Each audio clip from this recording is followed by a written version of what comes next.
তোমরা যারা একাদশ শ্রেণীর সেকেন্ড সেমিস্টারের পরীক্ষা দেবে তোমাদের বাংলা সাজেশন আজকের এই ভিডিওতে আলোচনা করব। এই প্রশ্নগুলো তোমরা পরীক্ষার জন্য তৈরি করলে এর মধ্যে থেকেই সমস্তটাই কমন পেয়ে যাবে।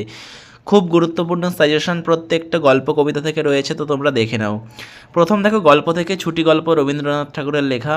এখান থেকে গুরুত্বপূর্ণ যে প্রশ্নগুলো রয়েছে, প্রথমটা, মা এখন আমার ছুটি হয়েছে, মা এখন আমি বাড়ি যাচ্ছি।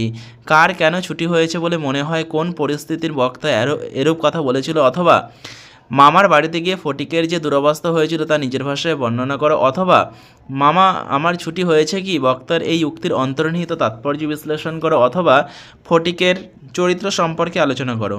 পরের প্রশ্ন, স্কুলে এত বড় নির্বোধ ও অমনোযোগী বালক আর ছিল না। বালকের সম্পর্কে এরূপ মন্তব্যের কারণ কি? 3 নম্বর, পৃথিবীতে এমন বালাই আর নেই, এখানে কার কথা বলা হয়েছে? মন্তব্যটি বিশ্লেষণ করো। 4 নম্বর, ছুটি গল্পের সার্থকতা ছোট গল্প হিসাবে আলোচনা করো। এরপর দেখো তেলেনাপতা আবিষ্কার, প্রেমেন্দ্র মিত্রের লেখা। প্রথম প্রশ্ন, কে নিরঞ্জন এলে? নিরঞ্জনকে কোন পরিস্থিতিতে গল্পকথক নিরঞ্জনের ভূমিকা অবতীর্ণ হয়েছিলেন? 2 নম্বর, তেলেনাপতা আবিষ্কার গল্পে যামিনী বা লেখকের চরিত্র বিশ্লেষণ করো। তেলেনাপতা আবিষ্কার গল্প অবলম্বনে গল্পকথক ও তার 2 বন্ধুর গরুর গাড়িতে করে তেলেনাপতা পৌঁছানোর ঘটনাটি বর্ণনা করো। আপনার আসল উদ্দেশ্য, আপনি নিশ্চয়ই বিস্মৃত হবেন না। আসল উদ্দেশ্য কি? সেই উদ্দেশ্য সাধনে উদ্দিষ্ট ব্যক্তি কী করলেন? এরপর কবিতা ভাব সম্মিলন, বিদ্যাপতির লেখা। পাপ সুধাকর যত দুঃখ দিল, পিয়ামুখ দর্শনে তত সুখ ভেল। সুধাকর শব্দের অর্থকে তাকে পাপী বলা হয়েছে কেন? সুধাকর কিভাবে রাধাকে দুঃখ দিয়েছিল? শীতের অর্ণি পিয়া গিরিশের বা বরিশার ছত্র পিয়া দরিয়ার না। কৃষ্ণের প্রতি রাধার কোন মানসিকতার ভাব সম্মিলনের এই পদে ধরা পড়েছে তা অর্থসহ বুঝিয়ে দাও। 3 নম্বর, আচর ভরিয়া যদি বহানিধি পাই, তব হাম পিয়া দূর দেশে না পাঠাই। কোন প্রসঙ্গে শ্রীমতী রাধিকা এই উক্তি করেছেন? এই উক্তির মাধ্যমে শ্রী রাধিকার কৃষ্ণ প্রেমের নিবিড়তা কতখানি প্রকাশ পেয়েছে? 4 নম্বর, ভাব সম্মিলন কাকে বলে? আলোচ্য পদটিতে রাধার আনন্দের যে চিত্র ফুটে উঠেছে তা নিজের ভাষায় বর্ণনা করো। এরপরে আছে তোমাদের লালন শাহ ফকিরের গান থেকে। লালন শাহের পরিচয় দাও। পাঠ্য লালন শাহ ফকিরের গান পদটির মূল বিষয়বস্তু নিজের ভাষায় লেখো। লালন শাহ ফকিরের গান পদটিতে বাউল সাধনার কথা যেভাবে তুলে ধরেছেন তা সংক্ষেপে আলোচনা করেও। মানুষ ভজলে সোনার মানুষ হবে, বক্তার এরূপ মন্তব্যের কারণ কি? মন্তব্যটির তাৎপর্য আলোচনা করো। নুন কবিতা জয় গোস্বামীর থেকে। জয় গোস্বামীর লেখা নুন কবিতায় নিম্নবিত্ত পরিবারের যে দুর্দশার চিত্র ফুটে উঠেছে তা নিজের ভাষায় লেখো। ফুল কি হবেই তাতে এই প্রসঙ্গে এই সংসার প্রসঙ্গ নির্দেশ করে ব্যাখ্যা করো। আমাদের শুকনো ভাতে লবণের ব্যবস্থা হোক, উদ্ধৃত চরণটির তাৎপর্য ব্যাখ্যা করো। নুন কবিতায় কবি শ্রমজীবী মানুষের জীবনচিত্র যেভাবে তুলে ধরেছেন তা আলোচনা করো। এরপর নাটক আগুন। আগুন আগুন কোন পরিপ্রেক্ষিতে বা কে বা কারা এই আগুন আগুন বলে চেঁচিয়েছিল, এই আগুনের কারণ বুঝিয়ে দাও।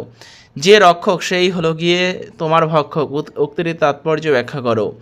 লুঙ্গি টিকি পইতে সব একাকার হয়ে গেছে, কোন প্রসঙ্গে এই মন্তব্যটির তাৎপর্য আলোচনা করো। হাতি যখন নদে পড়ে চামচিকে তার লাথি মারে, প্রসঙ্গ উল্লেখ করে উক্তিটির তাৎপর্য বিশ্লেষণ করো। হরে কৃষ্ণ ও মনোরমার কথোপকথনের মধ্যে দিয়ে যে ছবিটি ফুটে উঠেছে আগুন নাটকে তা সংক্ষেপে লেখো। আগুন নাটকের নামকরণের সার্থকতা বিচার করো। এরপরে দেখো বই কেনা থেকে। মার্ক টুয়েনের লাইব্রেরির খানা দেখবার মতো ছিল। মার্ক টুয়েনের সংক্ষিপ্ত বিবরণ দাও। মার্ক টুয়েনের লাইব্রেরির বিশেষত্ব কী ছিল? আদ্রে জি দে কীভাবে তার বন্ধুর লেখকদের শিক্ষা দিয়েছিলেন। সংসারে জ্বালা যন্ত্রণা এড়াবার প্রধান উপায় হচ্ছে, উপায়টি সংক্ষেপে লেখো। আমার মনে, এবার আজব শহর কলকাতা থেকে। আমার মনে বড়ই আনন্দ হলো, বক্তার আনন্দের কারণ কি? লেখক শেষাংশে আরেকদিন বলেছেন কেন? আজব শহর কলকাতায় ফরাসি বইয়ের দোকান দেখে লেখকের মনে কীরূপ ভাবের উদয় হয়েছিল? দোকানের ভিতর ঢুকে লেখক কীরূপ অভিজ্ঞতা সঞ্চয় করলেন? আজব শহর কলকাতাই বটে, বক্তাকে তার কেন এরূপ ধারণা হয়েছিল? সংক্ষেপে লেখো। এরপরে 25শে বৈশাখ থেকে রবীন্দ্রসঙ্গীতের সঙ্গে নটরাজের নৃত্যভঙ্গির তুলনা করার কারণ ব্যাখ্যা করো। 25শে বৈশাখ প্রবন্ধে সৈয়দ মুজতবা আলী গান ছাড়া রবীন্দ্রনাথের অন্য কোন কোন গুণের উল্লেখ করেছেন? তার কাছে কবির গান অসম্পূর্ণ রূপে প্রতিভাত হয় না কেন? এই অলৌকিক কর্ম যিনি করতে পারেন তিনি বিশ্বকর্মা মহাত্মা, বক্তা কে কার কথা এই বলেছেন একথা বলার কারণ কি? এরপর আড্ডা থেকে। এই দোকানে তো মদ বেচার লাইসেন্স নেই, বক্তা কখন একথা বলেছেন? ক্যাফে দা নীলের ফরাসি হুকরির পরিচয় দাও। বাড়ির আড্ডায় মেলে না, এরূপ উক্তির কারণ কি? লেখক কোথায় কাদের সঙ্গে আড্ডা দিতেন? মহালগনের বর্ণনা আমি আর কি দেব? মহালগনের বলতে কি বোঝানো হয়েছে? প্রাবন্ধিক তার বর্ণনা যেভাবে দিয়েছেন তা লেখো।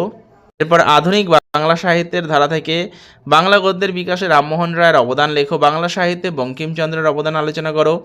বাংলা কাব্যে রবীন্দ্রনাথের প্রভাবের সংক্ষিপ্ত আলোচনা করো। জীবনানন্দ দাশের কাব্যচর্চা সম্পর্কে আলোচনা করো। বাংলা কাব্যের জগতে কবিগুরু রবীন্দ্রনাথ ঠাকুরের কৃতিত্ব আলোচনা করো। বাংলা নাট্য সাহিত্যের ইতিহাসে দ্বিজেন্দ্রলাল রায়ের অবদান। বাংলা গদ্যের বিকাশে ফোর্ট উইলিয়াম কলেজের অবদান আলোচনা করো। এবার লৌকিক সাহিত্যে নানা দিক থেকে ধাঁধা কাকে বলে, ধাঁধার বৈশিষ্ট্য লেখে উদাহরণ দাও। প্রবাদ ও প্রবচন বলতে কী বোঝো, কয়েকটি প্রবাদের উদাহরণ দাও। ছড়া কাকে বলে, উদাহরণ সহ ছড়ার বৈশিষ্ট্য উল্লেখ করো।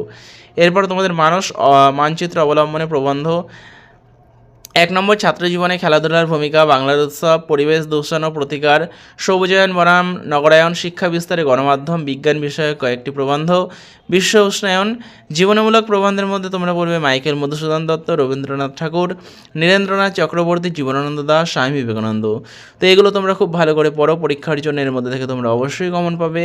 আর তোমরা যারা চ্যানেলে নতুন আছো, চ্যানেলটা অবশ্যই সাবস্ক্রাইব করে রেখো এরকমই ভিডিও পাওয়ার জন্য। তো ভিডিওটা শেষ পর্যন্ত দেখার জন্য তোমাদের অসংখ্য ধন্যবাদ।